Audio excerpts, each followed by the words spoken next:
And as long as you're thinking equal to your environment, you keep creating the same life. To truly change is to think greater than your environment, to think greater than the circumstances in your life, to think greater than the conditions in your world. And every great person in history knew this. Whether it was Mahatma Gandhi, Martin Luther King, the Wright brothers, Joan of Arc. Who we really are isn't a body living in this environment, an identity in the environment, identifying with the people we know and the things we do, and living in linear time. That's not who we are. We're not materialists. We are actually pure consciousness, living in a body or using a body to express ourselves. So if you think about it then most people spend the majority of their life using their senses to determine reality. They're materialists. And when we live in that state, really the hindbrain, the primitive brain, is actually in control. We're reacting to everything in our life. Now, the creative state is the antithesis. When you're in a true state of creation, this amazing thing happens. You forget about yourself. You become selfless. You become nobody. You become no thing. You become no time. And when you do that properly, where you begin to speculate a new possibility and you begin to invent a new way of being, or you begin to create something in your mind, the forebrain turns on, the crowning achievement of the human being, and it begins to lower the volume to time and space, so that the only thing that's real in that moment is a thought. And when that happens, the brain captures the thought as the experience, then upscales the hardware to install the neurological circuits and change the brain ahead of the actual event. And in that moment where we move from survival to creation, and we forget about our normal self, the hormonal centers turn off and the energy moves right up into the heart, and you begin to fall in love with the moment. You begin to get in the present, and you begin to forget about the future and the past, and you're in that present moment. That's what I call the natural state of being. Can you believe in a future that you can't see or experience with your senses yet, but you've thought about enough times in your mind that your brain is literally changed to look like the event has already occurred? The latest research in neuroscience says you can change your brain from living in the past to living in the future. And can you fall in love with that vision to such a degree that you come out of your resting state and change guilt or suffering into inspiration and joy and gratitude? To such a degree that your body, as the unconscious mind, does not know the difference between that external event and what you're creating internally, so that your body believes it's living in that future in the present moment, and you begin to signal new genes in new ways to change your body to look like the event has already occurred. The latest research in epigenetics says you can change your body by thought alone. Now reason this with me. If there's physical evidence in your brain and body to look like the event has already occurred, your brain and body are no longer living in the past, they're living in the future. And you will walk right into your vision. Now, most people in this audience, all of you, have done something great in your life. You woke up one day, or you had a wild thought out of nowhere, and that thought was a possibility in the future. Something new you wanted to experience. And the moment you started thinking about this experience, the moment you started contemplating this potential reality, you turned on a part of your brain called the frontal lobe, the crowning achievement of the human being. It's 40% of your entire brain. It is the creative center, and it has connections to all other parts of the brain. And the moment you said, what would it be like to be a leader? What would it be like to be successful? What would it be like to have this vision come true? The moment you ask that open-ended question, you turned on this part of the brain. Because the rest of the brain is just a bunch of automatic programs. And now the frontal lobe, the creative center, wakes up, and it has connections to the entire brain. It's the CEO, it's the boss, it's the symphony leader of the brain. And the moment you get creative, the frontal lobe begins to select different networks of neurons that are stored in your brain from things you've learned or experienced. And as you begin to think a what-if question, it begins to select these different networks and begins to seamlessly piece them together and making your brain fire in new sequences and in new patterns and new combinations.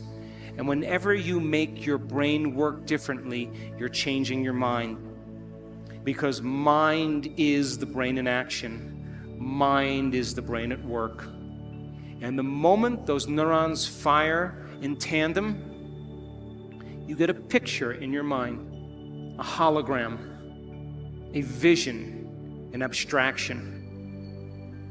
And for those people who are passionate, that thought that they're thinking begins to create an elevated emotion. They become inspired. They feel enthusiastic, entheos, filled with God. They become passionate.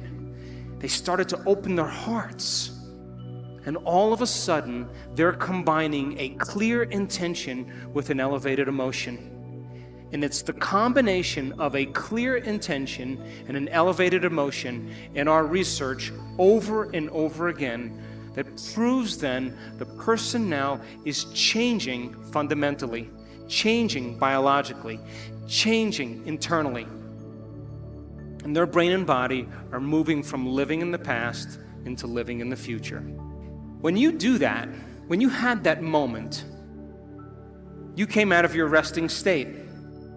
And then you started to write down all the things you were going to do to get to that vision, all the choices you were going to make, all of the experiences or goals you wanted to achieve, and all of the emotions and the joy you would feel. And when you were doing that, you were setting your sights towards that destiny. And then you did something really brilliant. You wrote down the choices you weren't going to make. You became aware of the behaviors you weren't going to demonstrate. You began to review certain experiences you wanted to stay away from. And then you looked at the emotions that would bring you to a lower level. And you began to separate the old self from the new self. And when you begin to do that, and you're observing the old self, it means you're no longer the program. Now you're the consciousness observing the program. And that's when you begin to objectify your subjective self. Now reason this. Let's say you've had some pretty rough experiences in your past. And those experiences cause you to feel sad and unworthy and guilty and judgmental. And you've gotten so used to feeling guilty and unworthy and judgmental that that's just feels normal to you. And then because you feel kind of victimized, then you blame people and you complain and you make excuses and you feel sorry for yourself, and that's your personality. And all of a sudden you say, today, I'm not going to do that any longer, because that's the old self. And then you start off your day and it goes really well for about 2 hours. And then all of a sudden, the moment you realize that you're no longer making the same choices as the day before, you are going to feel uncomfortable. It's going to feel unfamiliar. It's going to be uncertain. There's going to be some unpredictability. And we now know that people would rather hold on to their guilt and unworthiness than to step into the unknown, because at least they can feel something. And so the moment you stop making the same choices that you always make, get ready, because it's going to be uncomfortable. And that's the moment you're heading towards the new self. And we call it stepping into the river of change.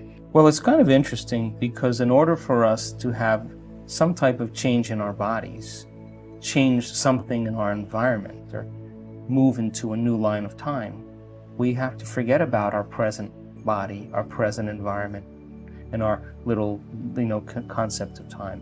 We have to become that pure consciousness. And you can't walk through the door to the quantum field as a somebody. You have to walk through the door as a nobody. Now, consciousness is awareness, and awareness is noticing and paying attention.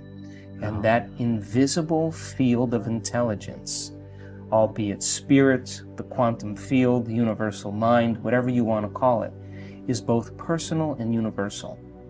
It's within you and all around you. We can demystify it.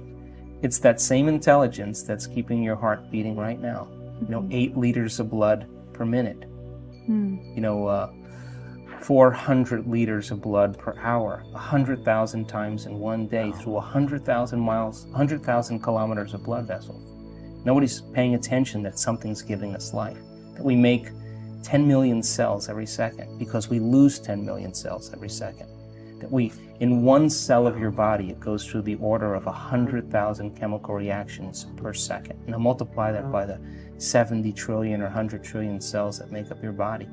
There's an intelligence that's giving us life, and most people never take the time to begin to interact with that consciousness, begin to give it a plan or a template, or begin to have it show cause in their life, because they're too distracted by all the emotional conditions in their environment that reaffirm those addictions that keep them distracted from that inner journey. So if you don't have your vision clear in your mind by the end of this week, all of this information is philosophy. It's theory. It's intellectual data that's stored in your thinking brain. But there'll be a certain percentage of people in this room that will apply this information, that will personalize it, that will demonstrate it. And those people who learn the information and store it in their brain and can repeat it, those people who start thinking about what they're going to do with it, as they begin to think about what they're going to do with it, they begin to install the neurological hardware in their brain, priming them to a new future. And when you take all of this information and you say, how am I going to apply it to my life?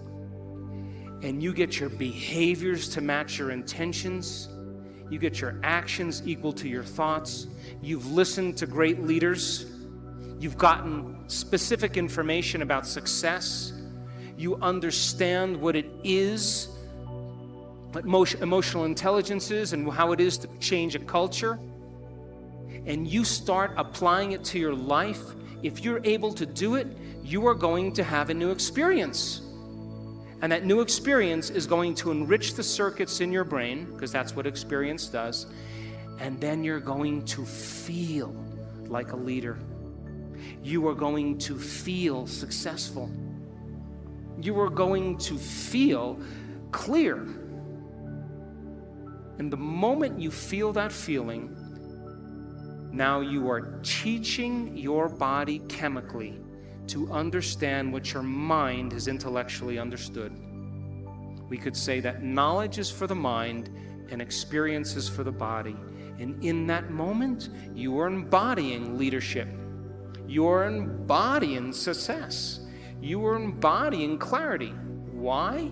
Because the emotion is the experience in chemical form. And the moment you feel that emotion, you're teaching your body chemically to understand what your mind is intellectually understood. You are embodying knowledge. But now here's where the expert comes in. If you've done that experience once, you have to be able to repeat it. And great people in the world who are uncompromising, they keep working to reproduce the experience. And if you can reproduce that experience over and over again, neurologically and chemically, you will condition your body to become the mind of it.